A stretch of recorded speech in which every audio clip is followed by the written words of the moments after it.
Alors, Monsieur Salim, donc malien, marseillais, je suis présent sur les réseaux sociaux, créateur de contenu, journaliste sportif.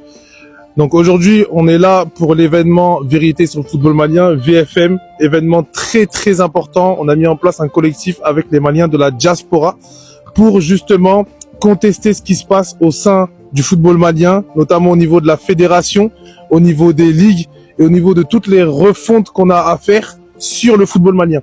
Donc là, on a réussi à réunir vraiment beaucoup de Maliens de la diaspora motivés pour combattre avec nous et pour vous présenter les réformes qu'on souhaite faire et le projet qu'on souhaite mettre en place, du coup.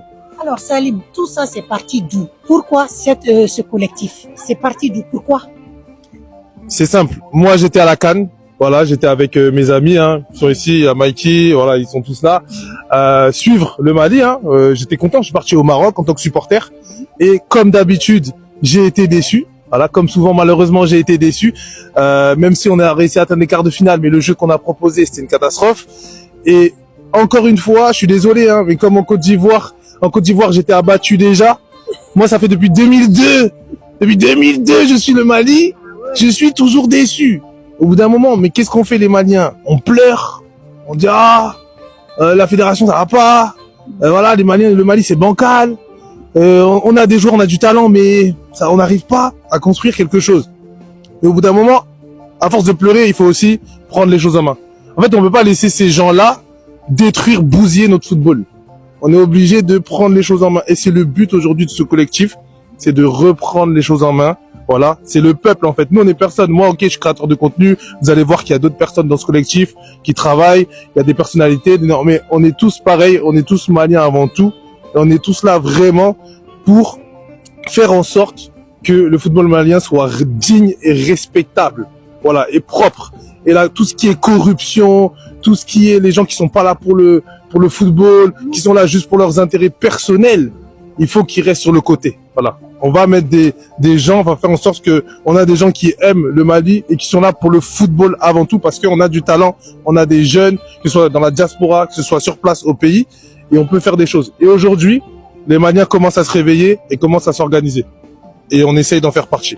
Je l'ai dit, au niveau de la diaspora, précisément en France, les enfants issus de la diaspora malienne supportent tellement l'équipe du Mali qu'ils se rendent pas compte quand il y a un match du Mali de l'équipe nationale, le nombre de maillots qui est vendu à l'extérieur, et on peut pas l'expliquer. Et là, ça me fait que confirmer ce que moi j'ai dit. Donc là, si je comprends bien, la jeunesse, parce que c'est la jeunesse de la diaspora, vous êtes mobilisés, motivés pour mener cette action passive pour que les choses se passent bien. Mais vous pensez que vous allez y arriver? Parce que, comme tu dis, tu m'as parlé de corruption, de tout. Tu penses que vous allez y arriver?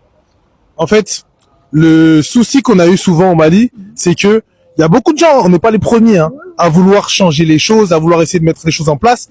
Mais ce qu'il a manqué, c'est de l'unité. C'est de l'union. Et c'est l'union qui fait la force, en réalité. Et là, moi, ce qui m'a motivé dans ce collectif et qui m'a donné envie d'avancer dans ce collectif, c'est que rapidement, j'ai vu que, tu sais, il y a des personnes qui travaillent à la communication, il y en a qui sont dans le marketing, il y en a, on commence à avoir des contacts avec les autorités maliennes. Ils sentent qu'on arrive, ils nous prennent au sérieux parce que on est unis. On a créé une unité. Et moi, depuis le début, je vois d'autres communautés qui s'unissent. Et je me dis, pourquoi nous, les Maliens, on le fait pas? Et là, on commence à le faire. Et c'est ça qui me donne beaucoup d'espoir dans ce collectif.